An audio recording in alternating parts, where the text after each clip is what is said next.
Interest will once again accumulate on federal student loans in September. In October, loan repayments are set to be scheduled. This marks the end of a 3-year pause on both that started under former President Trump as a response to COVID lockdowns. The fact that they stopped for 3 years in the first place is a once in a lifetime thing. It's never happened before. It almost certainly will never happen again. So it's just sort of, it's time to move forward. Betsy Mayotte is the founder of the Institute of Student Loan Advisors. After the Supreme Court struck down President Joe Biden's attempt at broad federal student loan relief this summer, millions of borrowers are now having to gear up for repayments once again. Here are 5 things borrowers should know as payments resume. The 2023 economy is different than the pre-COVID economy when many borrowers were last making repayments.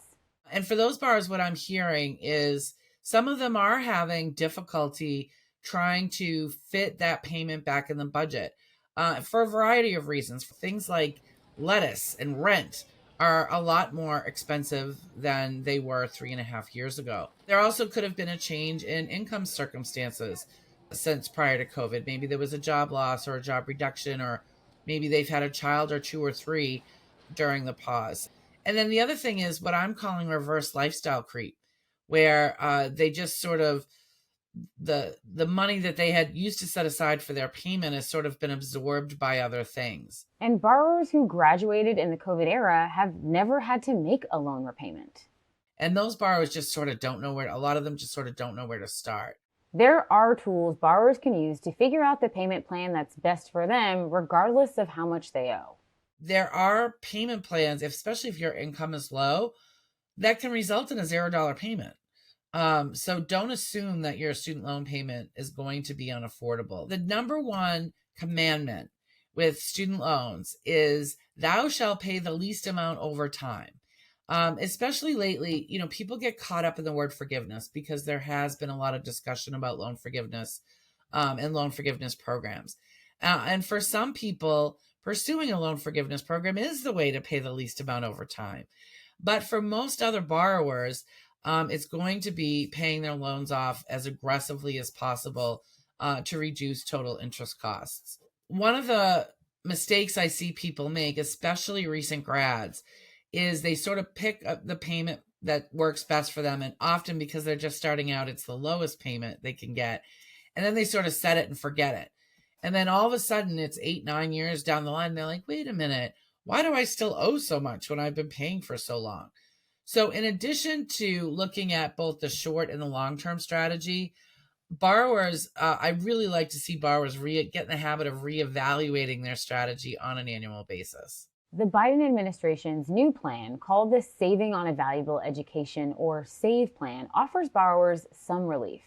What makes the SAVE plan unique and more beneficial to a lot of borrowers is a couple things. Number one, for most borrowers, not all, but for many borrowers, the SAVE plan is going to end up being a lower monthly payment than the other income-driven plans were. The other big ticket item with SAVE is that it has a very generous interest subsidy. So for borrowers whose calculated SAVE payment is less than the amount of interest they're accruing every month, their balance isn't going to go up. The government's going to pay the difference in interest. Borrowers may qualify for different repayment schedules than from before the pause because life circumstances change. The first step, I think, really is to even take a step back from the student loans and do a budget. When was the last time any of us actually did a budget? And then, look at your student loan payments and how much can you comfortably afford. Tools that can help you figure that out is the calculator on the Department of Ed's website, which is studentaid.gov.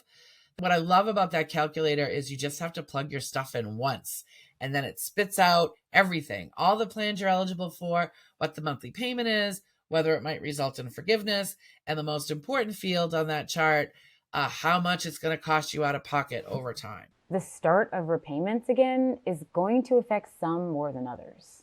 People that the difference between paying their student loan and not paying their student loan meant whether they paid their light bill or not. That's who it's going to affect the most. The people that live paycheck to paycheck, maybe they live in a high cost of living area and their income is low for that area. Those are the people that even the income-driven plans sometimes aren't as beneficial as they need them to be. The other category of people that have always struggled more than the others. So they have debt in no degree. And they might only owe 10 or 20 grand. And they're more likely to struggle with making their student loan payment. The other category of borrowers that historically have always struggled the most, and I expect will continue to do so once the spigots turn back on, are seniors. Student loan borrowers are still looked at by most people, voters, policymakers, as a young person's issue, right? They're visualized as 20-somethings. The fact of the matter is half of all student loan borrowers are over the age of 30, a quarter are over 45, and the fastest growing population of borrowers that are struggling in carrying student debt are the over 65s. Experts like Mayotte expect President Biden to seek some form of student loan forgiveness through a negotiated rulemaking process, which can take up to a year. And if that doesn't work, the Education Department can propose another form of student debt forgiveness that would give relief to millions. For the PBS NewsHour, I'm Nicole Ellis.